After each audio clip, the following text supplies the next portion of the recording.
की तुम्ही ख्रिस्तात कोण आहात, तर मग तुम्ही भयग्रस्त राहू नका, असं काही करण्यास घाबरू नका जे कधी केलं नाही. मी असं नाही म्हणणार मूर्खपणाच्या गोष्टी करा, पण जर तुम्हाला जाणवतंय की परमेश्वर इच्छितो तुम्ही काहीतरी करावं, तर अपयशाचं भय तुम्हाला त्याचा प्रयत्न करण्यापासून रोखू नये. दैहिकतेवर भरवसा ठेवू नका. लोक तुमच्या बाबतीत काय विचार करतात किंवा तुमच्या बाबतीत काय बोलतात, किंवा तुम्ही कुणाला ओळखता ओळखत नाही, तुमच्या शिक्षणाच्या स्तरावर नव्हे, तुमच्या काय मालकीचं आहे, तुम्ही कुठे राहता किंवा तुमचा पत्ता काय आहे, तुम्ही कुठली गाडी वापरता, तुमच्या कपड्यांवरचं लेबल कुठल्या ब्रँडचं आहे. ख्रिस्तावर तुमचा विश्वास ठेवा, कारण त्याच्यामध्ये आपण समान आहोत. मग स्त्री आणि पुरुष हा भेद नाही, यहुदी आणि हेल्लेणी असा भेद नाही, गुलाम किंवा स्वतंत्र असा भेद नाही.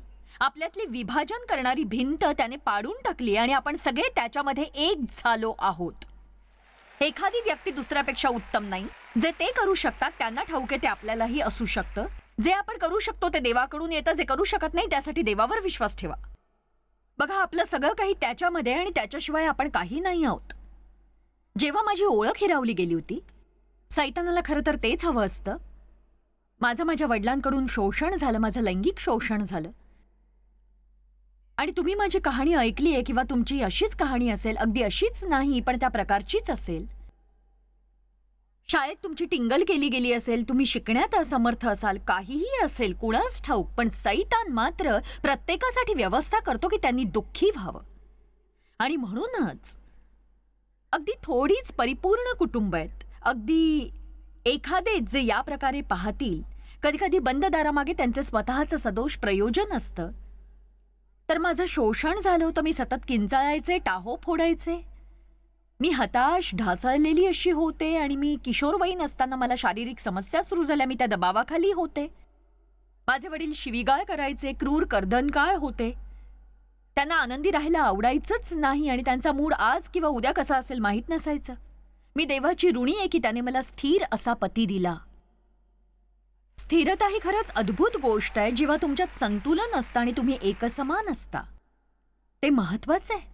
हीच ती येशूची एक गोष्ट जी आपल्याला आवडते, नेहमीच एकसारखं असणं. मला प्रेमाचा अभाव जाणवायचा, मला कुठली आपुलकी जिव्हाळा जाणवायचा नाही, मला ते मिळतही नव्हतं, स्वीकार केलेलं जाणवायचं नाही. आणि मला मी सामान्य असं वाटायचं नाही. मी भयात पूर्णतः शर्मेने स्वतःला लपवत दोष आणि सगळ्या प्रकारच्या अपराधीपणात जगायचे. पण देव योसेफाचे भाऊ नेहमीच त्याचा तिरस्कार करायचे, पण देव. आमेन. एक सांगू, मला परवा नाही जगाने तुमच्या बाबतीत काय केलंय ते. त्यांनी काहीही केलं असलं तरी देव त्यावर स्वार होऊन तुमच्यासाठी काही करू शकतो. यशया 61 पहिली 3 वचनं खूप सुरेख आहेत आणि ती आपल्या जीवनात आरोग्य आणतात जर आपण त्यावर विश्वास ठेवला तर. येशूची भविष्यवाणी करीत बायबल सांगतं, प्रभू परमेश्वराचा आत्मा मजवर आला आहे, कारण दिनास शुभवृत्त सांगण्यास परमेश्वराने मला अभिषेक केला आहे. भग्न हृदयी जनास पट्टी बांधावी, धरून नेलेल्यास मुक्तता आणि बंदिवानास बंधमोचन विदित करावे. परमेश्वर केवळ तुमच्या आत्म्यातच उत्सुक नाही, त्याला तुमच्या जीवातही कार्य करायचंय. त्याला तुमच्या मनालाही स्वास्थ्य द्यायचं आहे, त्याला तुमच्या भावनांना स्वास्थ्य द्यायचंय. त्याला हवंय तुम्ही स्वतःबद्दल चांगला विचार करावा, तुमच्यात नाही तर त्याच्यामध्ये. त्याला तुमच्या आर्थिक बाबी सुधारायच्या आहेत, त्याला हवंय तुमचे नातेसंबंध चांगले असावेत.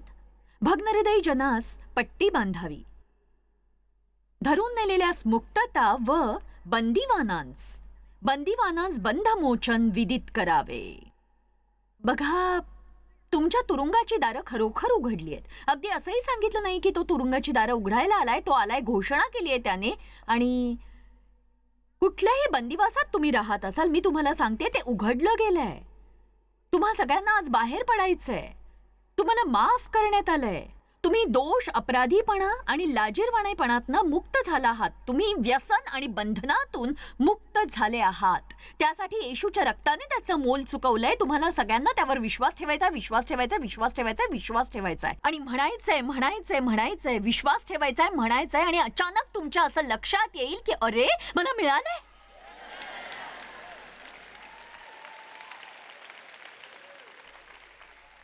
मनन प्रकटीकरण जाणते.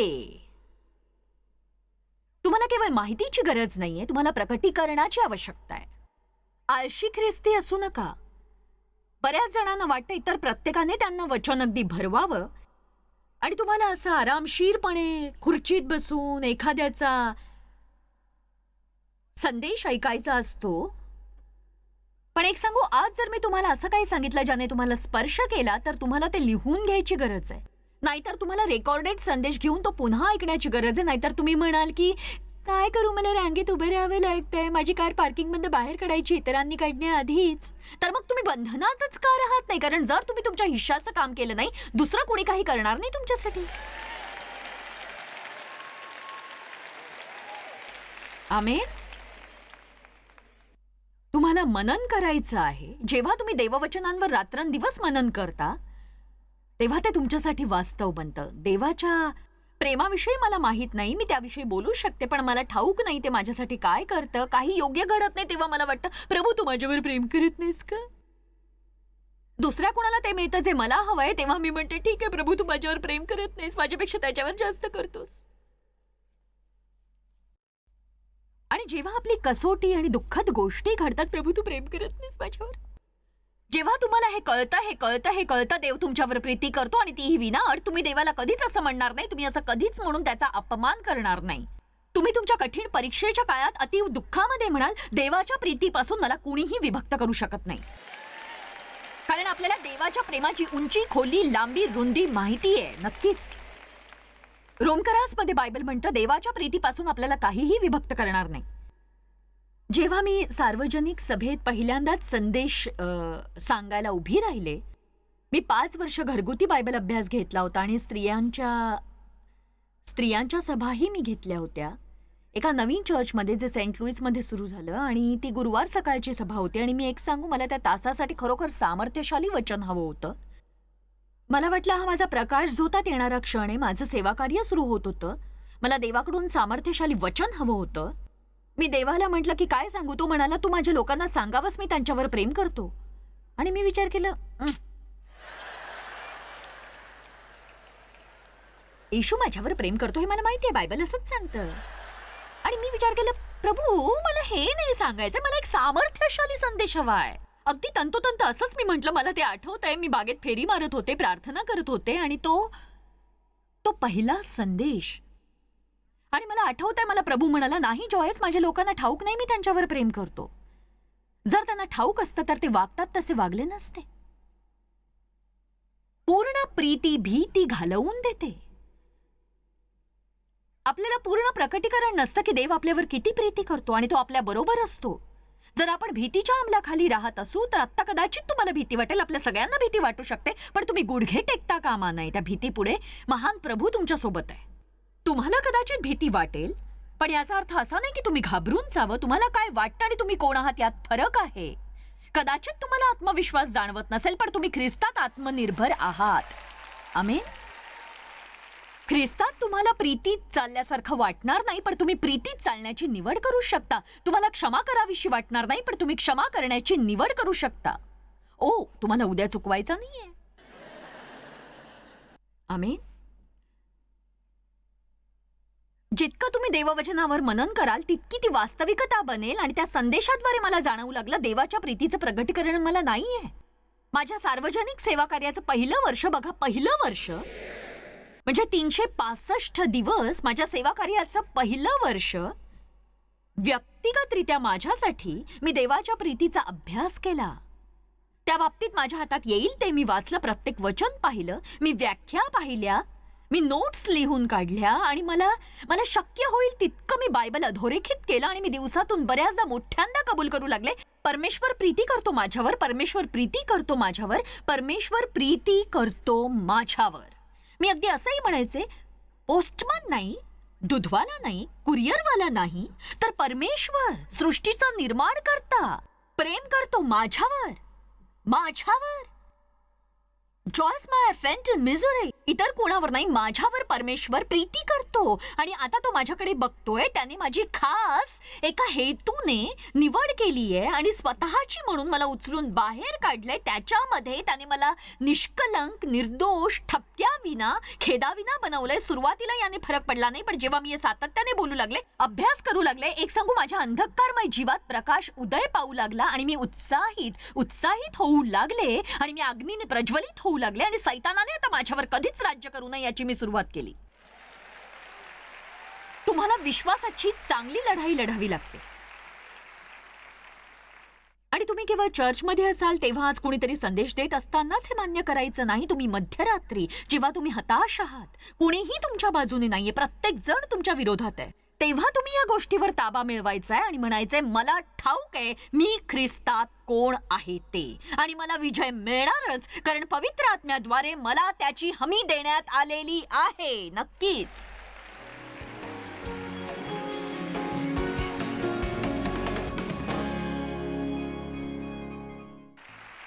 मला ती हमी आवडते. मला खात्री देण्यात आली आहे की मी ते बनेन जे येशू म्हणतो मी बनेन, आणि माझ्याकडे ते असेल जे तो म्हणतो माझ्याकडे असू शकतं ते. ही खात्री आहे. याबाबत सैतान एकही गोष्ट करू शकत नाही. पवित्र आत्म्याने त्याची हमी दिली आहे.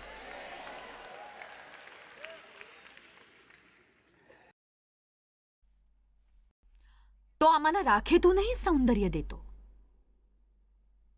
विलापाबद्दल आनंद, जडत्वाच्या आत्म्याबद्दल स्तुतीची वस्त्र, आणि तो आपल्याला नीतिमत्वाचे वृक्ष बनवतो. देवाने वृक्षारोपण केलंय. परमेश्वर हे सगळं का करतो? जेणेकरून तो गौरविला जावा आणि त्याचे गौरव व्हावे. त्याचे एक सांगू, आज देवाचे गौरव केले गेले. जेव्हा या स्त्रीने साक्ष दिली की ती किती गोंधळलेली होती आणि देवाने तिच्यासाठी काय केलं. तुमच्यातील परिवर्तन देवाला गौरविते. आपण देवाच्या कृपेच्या ट्रॉफीज आहोत.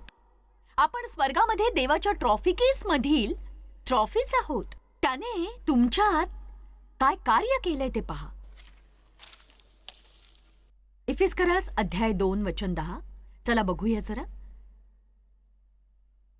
आपण सत्कृत्य करावी म्हणून ख्रिस्त येशूच्या ठाई निर्माण केलेले नवी उत्पत्ती असे आपण त्याची हस्तकृती आहोत. ती सत्कृत्ये आचरित आपण आपला आयुष्यक्रम चालवावा म्हणून देवाने ती पूर्वी योजून ठेविली. चांगला आयुष्यक्रम चालवावा. बघा, चांगला आयुष्यक्रम बघा, चांगला आयुष्य जगणं जे देवाने पूर्वी योजून ठेवलंय, तयार ठेवलंय आपल्यासाठी. कुणीतरी म्हणेल, मला चांगलं आयुष्य जगायला आवडेल. तुम्हाला मला एक प्रश्न विचारायचा आहे. तुम्ही कशावर विश्वास ठेवता? तुम्ही कसं बोलता? तुम्ही काय विचार करता? पुन्हा सांगू का मी हे? तुम्ही कशावर विश्वास ठेवता? तुम्ही कसा विचार करता? तुम्ही काय बोलता? मला विश्वास आहे आपण आपलं मुख उघडतो, आपलं सामर्थ्य आपण वाढवतो किंवा आपलं सामर्थ्य आपण कमी करतो. जिभेमध्ये जीवन आणि मृत्यूचं सामर्थ्य आहे. आपण जीवन आणि मृत्यू निवडतो. आपण स्वतःबद्दल काय बोलतो यावर आधारित स्वतःच बोल लावतो. असं कधी म्हणू नका की मी मूर्ख आहे, मी मठ्ठ आहे, मी जाड आहे, मी कुरूप आहे, मी अशी आहे, मी तशी आहे, मी प्रचंड गोंधळलेली आहे, मी काहीच बरोबर करू शकत नाही. स्वतःबद्दल असं बोलू नका. जे बायबल बोलतं ते बोला. माझ्याप्रमाणेच तुमच्यामध्येही अशाच गोष्टी असतील, पण त्या गोंधळलेल्या स्थितीतून बाहेर पडा. स्वतःहून बाहेर पडा. स्वतःबद्दल विसरा. स्वतःकडून लक्ष हटवा. ख्रिस्तामध्ये जे तुम्ही आहात तिथे पाऊल टाका आणि म्हणा, आत्ता मला ठाऊक आहे मी माझ्यात नव्हे तर ख्रिस्तात कोण आहे. मला आठवतंय मी किती उत्साहित झाले होते जेव्हा मी पहिल्यांदा 25 ते 30 वर्षांपूर्वी या गोष्टी शिकायला सुरुवात केली. आणि कित्येक वर्ष केवळ एक धार्मिक व्यक्ती असूनही कुठलाही आनंद किंवा शांती माझ्यात नव्हती. देव माझ्यावर प्रीती करतो हे जाणल्यावर आणि माझ्यापासून ते कोणी हिरावून घेणार नाही हे मला कळलं. आणि हरकत नाही माझ्या बाबतीत काय घडलंय किंवा हरकत नाही माझ्या बाबतीत कोणी काय केलंय, हरकत नाही मी काय केलंय. मी ख्रिस्तामध्ये नवी उत्पत्ती होते. जुन्या गोष्टी घडून गेल्यात आणि सर्व गोष्टी नवीन कोऱ्या झाल्या आहेत आणि मी बदलू लागले. आणि आपण बदलू शकतो. मी बदलण्याबाबतीत उत्साही आहे. मी देवाचे आभारी आहे. पुढच्या वर्षी मी या वेळेला अधिक उत्तम शेपमध्ये असं नाचताय त्यापेक्षा. आणि तुम्हीही जेव्हा तुम्ही इथून जाल, तुम्ही आलात त्यापेक्षा उत्तम होऊन जाल. तुम्हाला काही गोष्टी कळतील ज्या तुम्हाला ठाऊक नव्हत्या. तुम्ही इथे आलात तेव्हा होतात त्यापेक्षा उत्तम तुम्हाला वाटू लागेल. मी तिथे नाही जिथे असायला हवं, पण देवाचे आभार मी तिथेही नाही जिथे असायचे. आमेन.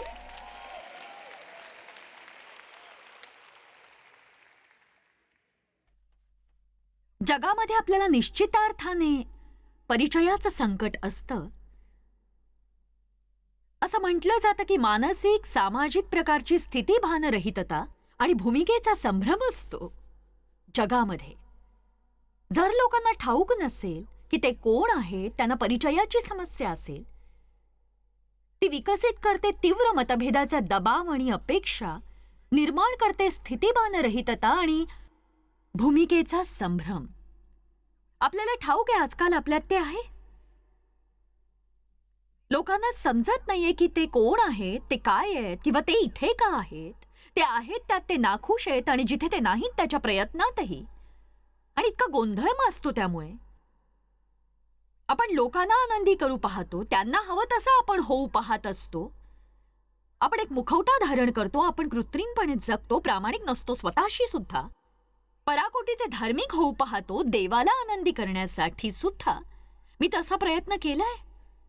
प्रत्येक वर्षी वर्षभरात पूर्ण बायबल वाचायचं, तासभर अन्य भाषेत प्रार्थना करायची. हे करा, ते करा, करा करा, प्रार्थना सभा चुकवू नका, हे करू नका, ते करू नका, काहीतरी वेगळं करू नका, रोज 4 तास प्रार्थना कराच करा, 1 तास तरी करा. मी पुष्कळ नियम पाळायचे, काही धार्मिक गोष्टी करायचे, मी संदेशाची तयारी करायचे, काही खायचे नाही, प्रार्थना करायचे, येरझारा मारायचे, कुणी माझ्याबरोबर बोलायचं नाही, कुणी मला स्पर्श करायचा नाही, कारण माझा अभिषेक खिन्न होऊ नये.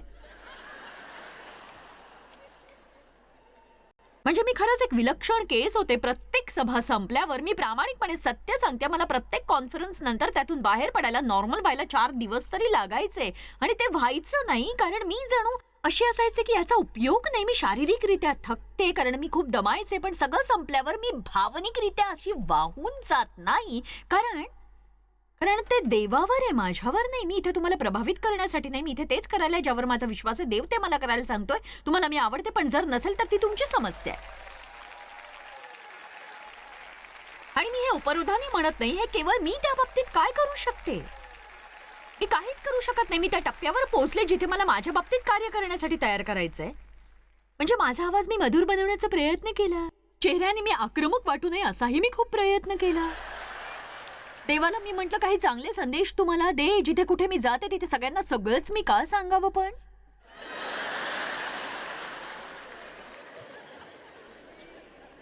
मला फक्त शहरातच फिरून प्रत्येकाला वचन द्यायचं होतं, संदेश सांगायचा होता आणि काही चमत्कार करून निघायचं होतं. नाही, मला प्रत्येकाला जाऊन भेटायचं होतं, प्रत्येकाला त्यांच्या चुका दाखवायच्या होत्या, त्यांना सुधारायचं होतं. जर तुम्ही नाही तर दुसरं कोणी, हे ते. हरकत नाही, मी काय प्रयत्न केले ते सगळे एकाच प्रकारचे होते. माझा मुलगा मला म्हणाला, 10 वर्ष माझ्याबरोबर प्रवास केल्यानंतर दैहिकतेला वधस्तंभावर खिळले जाण्याला तू कोणता मथळा देणार आहेस आज, सांग मला. हरकत नाही, तू त्याला काहीही नाव दे, पण ते तसंच संपायला हवं. स्वतःला मरायचं, सुधारायचं, देवाच्या इच्छेप्रमाणे वागायचं.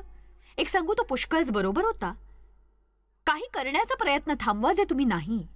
ज्याच्या सोबत आहात तिथेच खुश राहा. तुम्ही सुंदर आहात, आश्चर्यकारक आहात, तुम्ही भयभीतपणे सुंदर असे तयार झालात. देवाने त्याने निर्माण केलेल्या प्रत्येक वस्तूकडे पाहून म्हटलंय, हे चांगलं आहे, हे खूपच चांगलं झालंय. आमेन.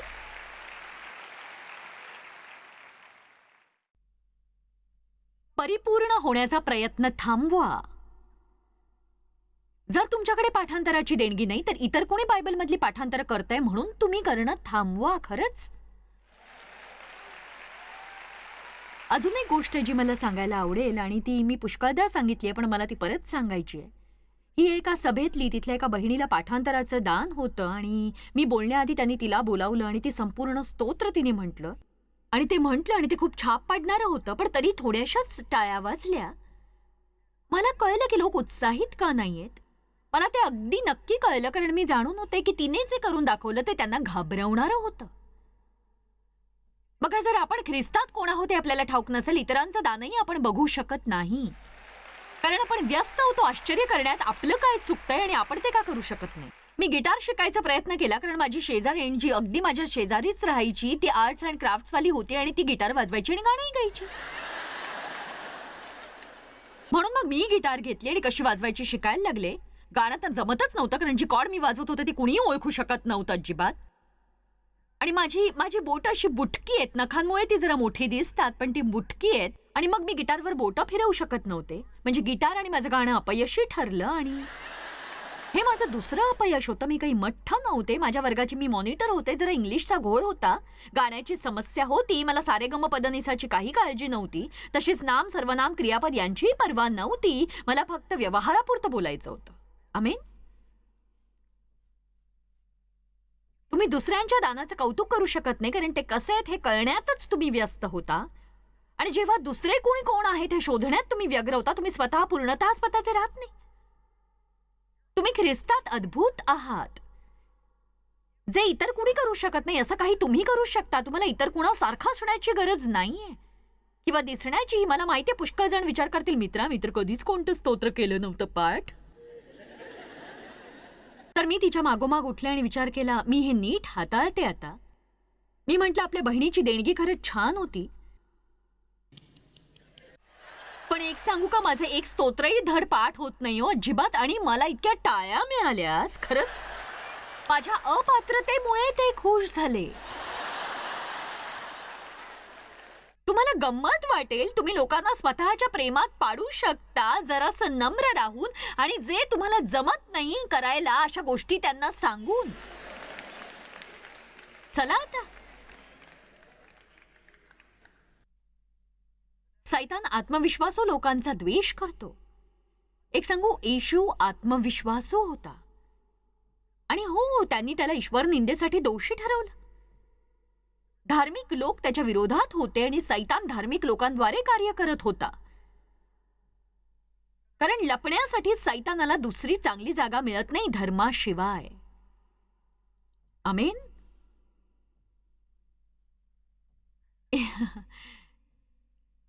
येशू काही गोष्टी बोलला मित्रांनो. मी आणि पिता एक आहोत. मी पित्याला ओळखतो आणि पिता मला ओळखतो. अब्राहमापूर्वी मी आहे. मी फक्त तेच करतो जे पित्याला करताना पाहतो. मी तेच बोलतो जे माझा पिता बोलतो. मी कोठून आलो हे मला ठाऊक आहे. मला माहिती आहे कशासाठी मला पाठवण्यात आलेलं आहे. मला बघा, मी वचनांकडे घेऊन जायची माझी योजना होती. आता माझ्याकडे वेळ नाहीये, पण त्याच्यावर धार्मिक निंदा केल्याचा आरोप ठेवणं हास्यास्पद होतं आणि त्याच्या मागे भयानक प्रकारे ते लागले. बघा, केवळ सैतान आत्मविश्वासू लोकांचा द्वेष करतो म्हणून. माझ्या बाबतीत खूप घाणेरडे आणि कोत्या मनोवृत्तीचे लेख लिहिले गेले आहेत. एका लेखाचं शीर्षक होतं, जॉयस मायर फक्त स्वतःवरच प्रेम करते.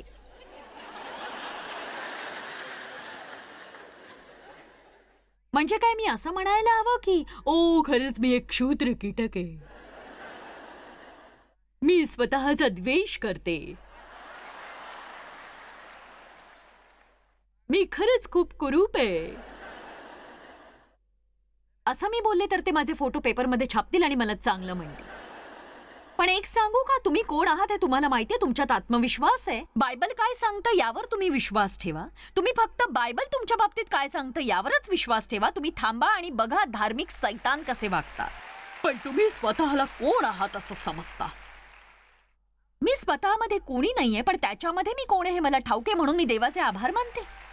पण मला परवा नाही कुणाला ते आवडतं की नाही याची. मला परवा नाही ते काय करतात. मी गप्प बसणार नाही. तुम्ही येशू ख्रिस्तात देवाचं नीतिमत्व आहात, बाजूला केलेले आणि कोकऱ्याच्या रक्ताने पवित्र केलेले असे. त्याच्यामध्ये तुम्ही नवी उत्पत्ती आहात, अभिषिक्त, बोलावलेले, मुक्त केलेले, पवित्र करून स्वतंत्र केलेले असे तुम्ही आहात. देवाचं वचन इफिस्करास 1:4 मध्ये आपल्याला शिकवतं, देवाने त्याचे स्वतःचे होण्यासाठी आपल्याला निवडले आहे. मित्रांनो, हे खूप छान आश्वासक असं आहे. यावर विचार करा. तुम्ही खास आहात. देवाची तुमच्यासाठी विशेष योजना आहे. ख्रिस्तामध्ये असण्याव्यतिरिक्त दुसऱ्या कुठल्याही ओळखीची गरज नाही. माझा विश्वास आहे बऱ्याच लोकांची ओळखच चोरीला गेली आहे आणि आपण कोण आहोत हेच त्यांना खरं तर ठाऊक नाही. त्यामुळे ते इतर लोकांशी तुलना करतात किंवा स्पर्धा करतात आणि तुम्ही ख्रिस्तात कोण आहात हे पाहणं खरंच मजेशीर आहे. खूप आभार मानते तुमचे. तुमचा दिवस चांगला जाओ ख्रिस्तामध्ये.